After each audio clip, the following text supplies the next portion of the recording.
Oh,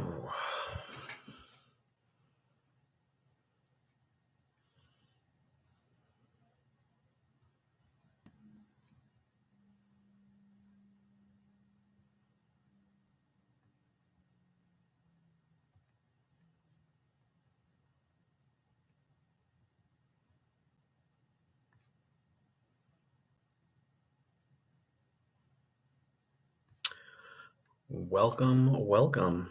I decided to do this live stream just because it's been a while since I've interacted, even done videos and stuff. Unfortunately, um, life has gotten in the way.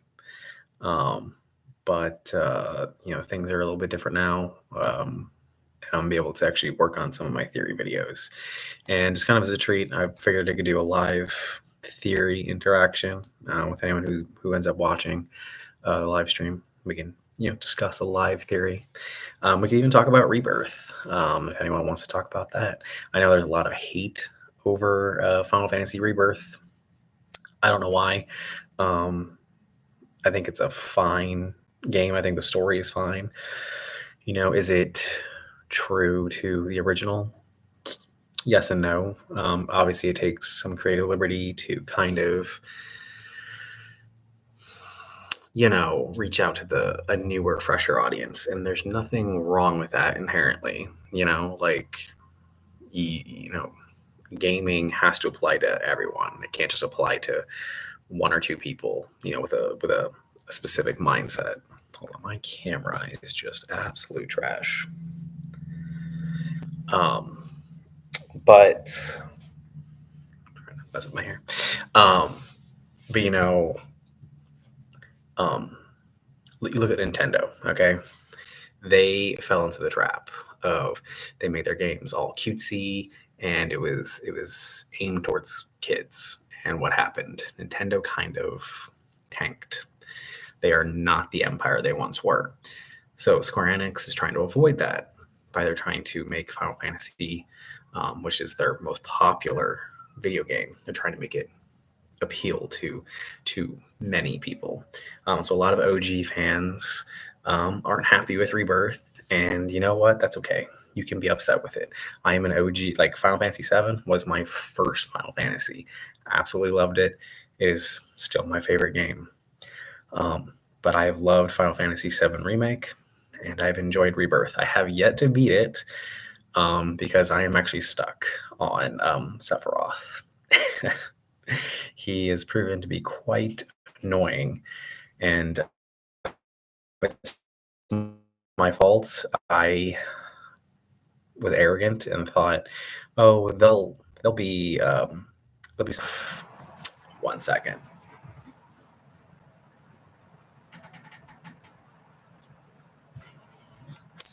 Sorry, I am in a hotel currently, and apparently my room heats up quite fast. So the air conditioning just kicked on. Should be kicking off here in a second. Um, and what was I saying? Oh yeah, so I thought that it was going to follow the story of the original. So after the Temple of Ancients, I was so positive there would just be this small little window where I could do stuff before the the City of the Ancients. Lo and behold, that is not the case. Um, so I can't get past Sephiroth right now. Yeah, for those of you who have gotten to the ending, the final part of the fight, because it's like an hour-long fight. It is you and Aerith versus Sephiroth, and um, yeah, it's as challenging as you would believe. Don't get me wrong, I've used Aerith the entire time, so her levels are perfect. She has great materia. Now, my first time, I didn't have her equipped with anything because I thought, that's it. Nope. Square Enix wanted to throw a curveball, probably to screw with the OG fans.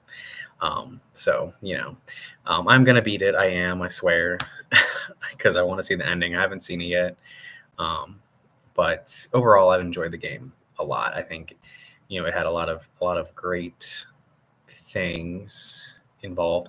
I am disappointed that we didn't get to see Rocket Town, but I kind of get it. Like, Rocket Town is a very small blip in the original game that doesn't really have any relevance until later when they're launching to attack Meteor. So I kind of get it. But I also think it would have been super funny to fight Palmer and him get hit by the truck like the OG. And yeah, you still fight Palmer. That was an annoying fight. Anyone else struggle on that fight? Was it just me? My brother, I was ahead of him, so he saw me struggle on several things, and then he came in behind and was like, "Yeah, I kicked ass. I'm great." I'm like, "Yeah, okay," because you watched me fail. Like, that doesn't count. But yeah, I think Rebirth is really good. I do. Um, I need to, regardless, I probably need to go back just because of the fact that, like I said, I can't beat Sephiroth right now, and I have no way to level up.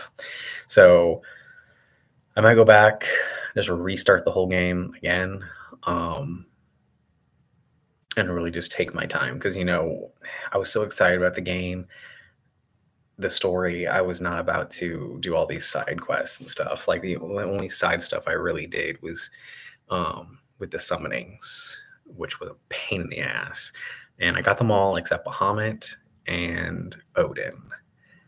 Because I did not get all of Bahamut's divine, whatever it's called, I can't remember. But the divine stuff to weaken him. Odin, I only got the one. And my brother, my brother was hitting me up about Odin, like asking me how to beat him. Like, I would know. Like, I'm like, dude, I didn't fight him. I'm not going to. He was so pissed because Odin, Square Enix went with the traditional fight against Odin. So for those of you who played, you'll know what I'm talking about. But generally, throughout most of Final Fantasy games, if you were getting Odin, you had to fight him, and you had a time limit. I think it's 3 minutes in this one before he uses Zanzukin. And my brother was like, "This is ridiculous. This is unfair, blah, blah, blah." And I'm like, in fairness, a lot of the old ones, similar time limit. Actually, Final Fantasy V was 60 seconds. So 3 minutes is actually really good. But yeah, I need to go back and play, take my time, really get the levels up and everything. And yeah, that's what I gotta do. As much as I don't want to. I don't want to start back over. I just want to beat it so I can see the ending. But yeah. What about those who are watching? Any of y'all play Rebirth? What do you think? Do you like the story? Do you not like it? Like, drop a comment. Like, let's talk about it. Talk about what you like. Talk about what you don't like. Like, I'm not going to be like, oh, you can't hate on Final Fantasy VII. As long as you have a legitimate gripe. Like with the remake, one of my gripes with the remake one, the first one, was that there was no blood or gore or dead bodies in the Shinra building when Jenova was released. I'm like, come on, the original had blood. It had dead bodies. Like, WTF. So there's nothing wrong with having gripes. As long as you're not, like, troll about it. Like, I'm part of one of the, like, meme groups on Facebook and, like, Final Fantasy memes and jokes and whatnot. And 8 out of 10. See, there you go. That's solid. That's a solid rating. It's good, has flaws. Totally agree. I mean, even the original Final Fantasy VII has flaws. Of course, it was also made in '97, but But yeah. So what things about Rebirth did you not like? Tell me a little bit about that. Just so we can talk about it. But I forgot what I was saying.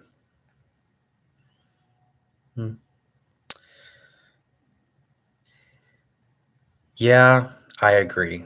The overusage of Sephiroth is a problem in the game. Like, that was one of my gripes with the remake. The first part was you fought Sephiroth at the end, and I was like, whoa, no, this should not be happening. The fact that you have an hour-long fight against Sephiroth in part two is again ridiculous because obviously we know Sephiroth is the final boss, the final boss. Okay, so to really, my God, this air conditioner. 1 second.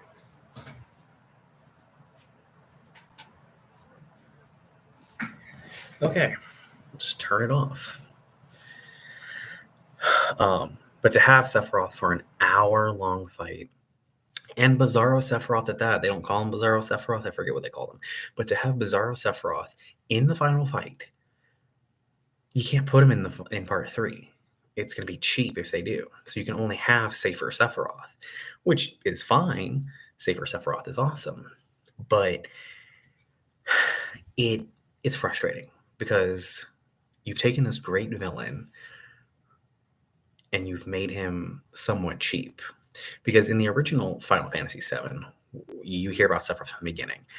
You're like, who is he? Who is this dude? He's an all-powerful soldier. He's super strong. He wants Shinra dead. You know, Cloud's like, oh no, he can kick ass. He's pure evil. He's gonna kick ass. Blah blah blah.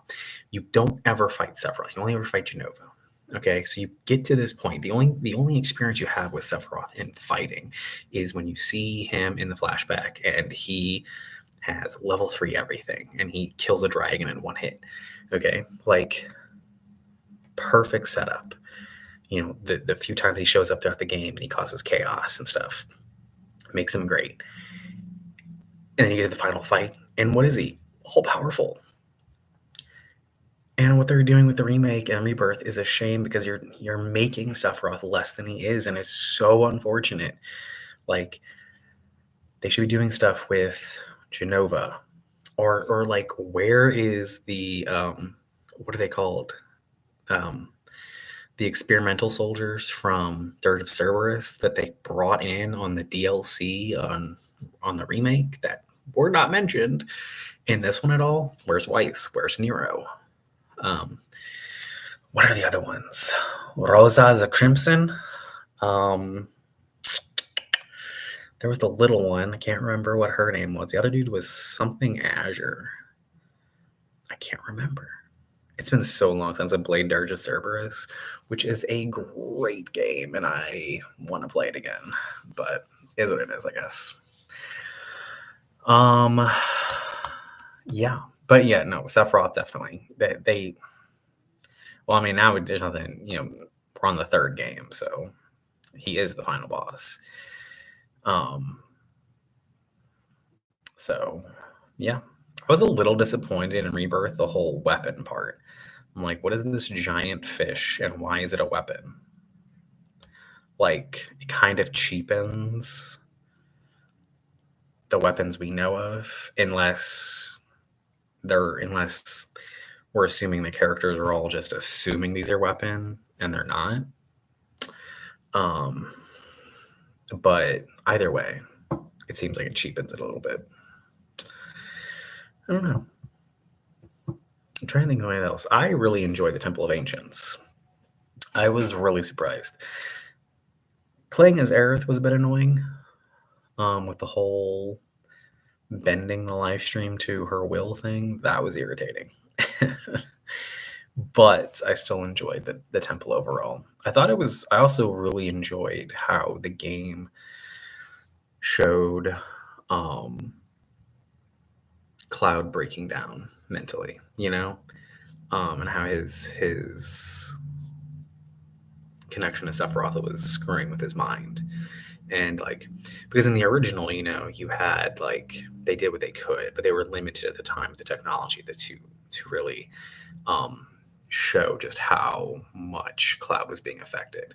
So I think they did a great job in showing that, like when he slashes Tifa and she goes falling into the live stream, into the Mako, not really the live stream, but you know, when he starts killing people and going crazy, like it was beautifully done. It really was. Yeah, for sure. You know, that was a really good part. I was a little disappointed about Bugenhagen. I was expecting him to be more eccentric, you know, like he is in the OG, and I was expecting him to not be like, oh, I'm not wise. Like, come on, the dude was smart. He was running Cosmo Canyon for a reason in the original. So that was disappointing. And I wasn't really the biggest fan of the G tribe. It was weird because they were punished because they can't return to the live stream. Now, and people have mentioned this because when Final Fantasy VII Rebirth came out, my Genova is Unalesca video blew up even more than it already had. So all these people were commenting about like, oh my god, with the G tribe, it just makes sense. Yeah, Genova is Unalesca and everything. And it it does kind of fit, to be honest, which is cool. But and then other people just don't like the theories. Like I've had some people who comment on that theory or any other theory, honestly, but that one in particular, and they're like, "Stop trying to make connections. There are no connections. They've disproven blah blah blah." It's like, one, the theory videos are for fun. Why are you trying to suck the fun out of it by being a loser? Okay, like, who cares? Whatever. But also, look at Star Wars theory. Like, he does the same thing. He creates theories based on lore. He uses in-lore evidence to support his thought process. Does that make it canon? No, because Disney only likes their ideas, and their ideas suck right now. At least when it comes to movies or TV shows are okay, but we're not going to get on that tangent. So it's always for fun. And the people who can't enjoy it, I'm just like, why are you watching then? Why are you here? Do you have nothing better to do than to find my videos and comment on them about how you don't like the theory? Like, I had someone who was complaining about my Ultimecia theory.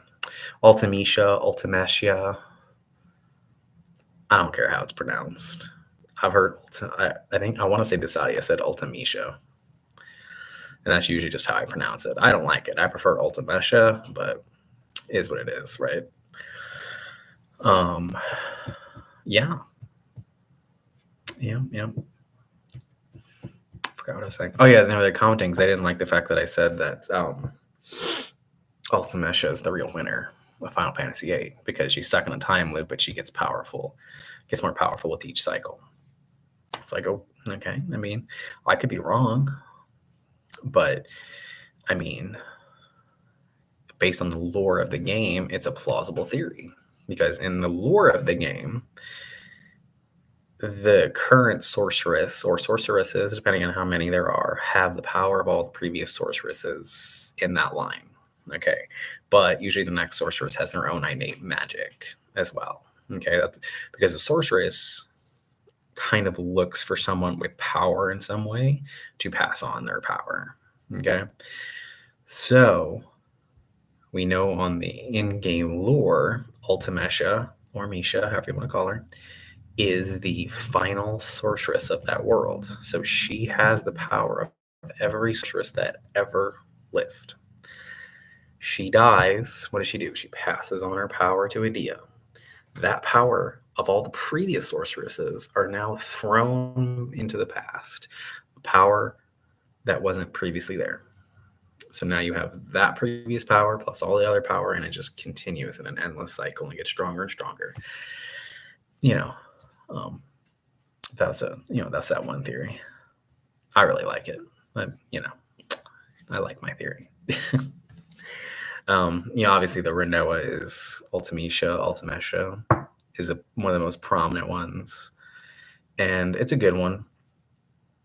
There's definitely a lot of, I would say, dialogue that supports it. Now there is, translational differences between the English and Japanese, and that's why I prefaced in my video that I'm basing my theory purely on the English translation. But, some people still find flaws.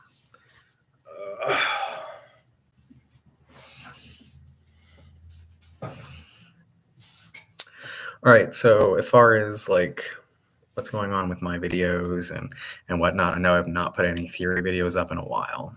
Um, so I just wanted to address kind of why life. I'm gonna be real. Life has been a problem.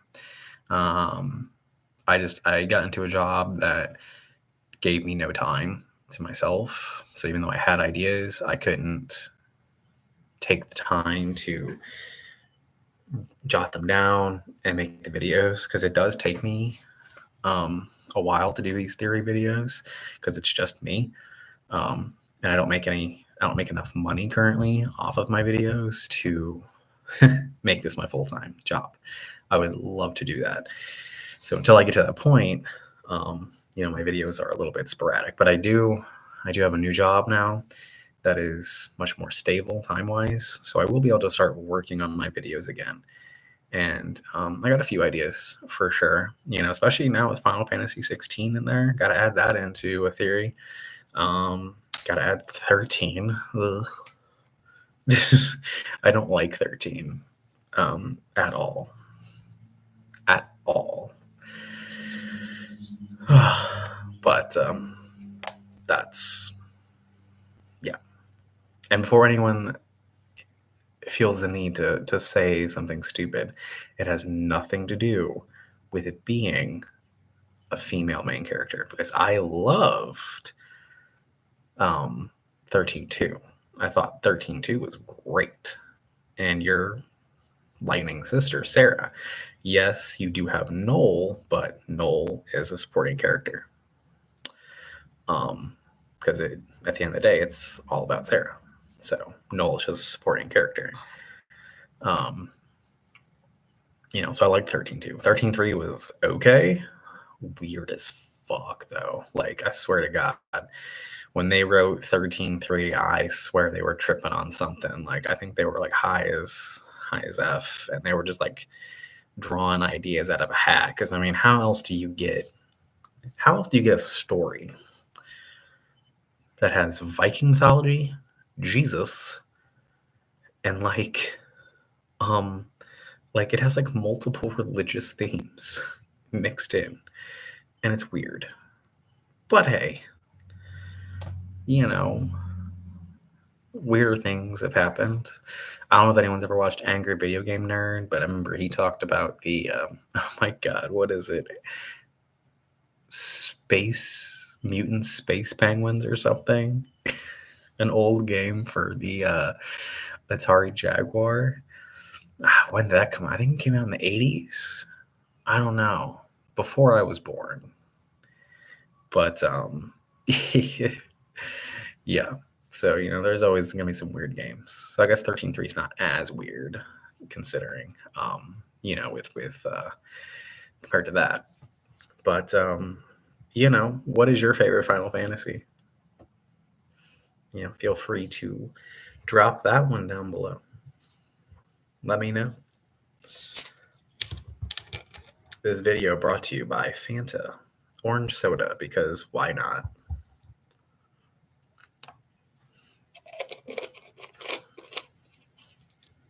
Ooh, that's a little too sweet. Now I'm regretting buying that.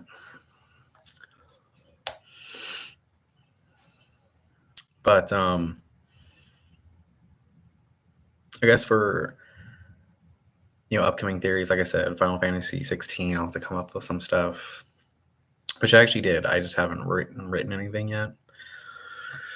Like Final Fantasy 16 and Final Fantasy 16's geography is very similar to Type 0's geography. They're pretty similar, and they have a very similar life background. Because in Type 0, I don't know, don't know if you've ever played it or not, but Type 0 has crystals same as 16. Now, granted, their crystals are much smaller, whereas 16s are like massive.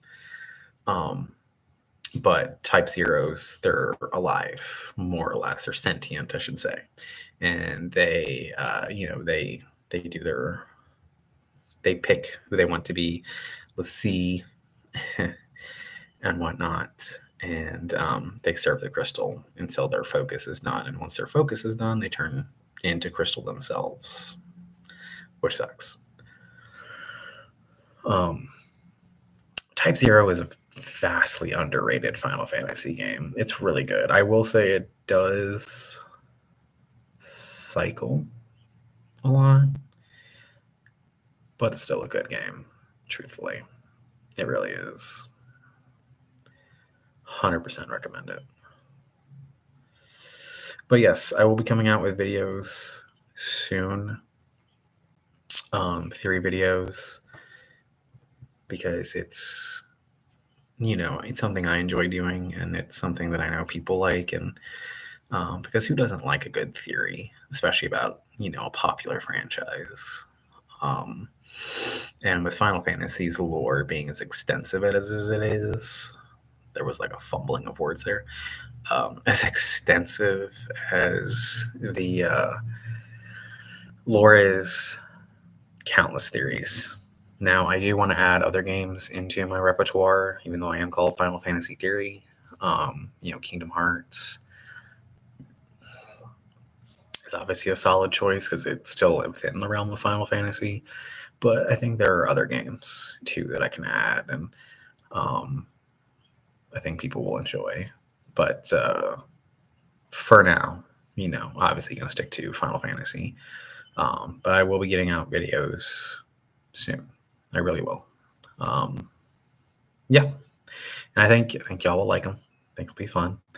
And, with Rebirth, I can definitely pop out some new Final Fantasy VII content for sure. But thanks for watching. I am going to call it for right now. But thanks for watching. And keep an eye out for the next theory video.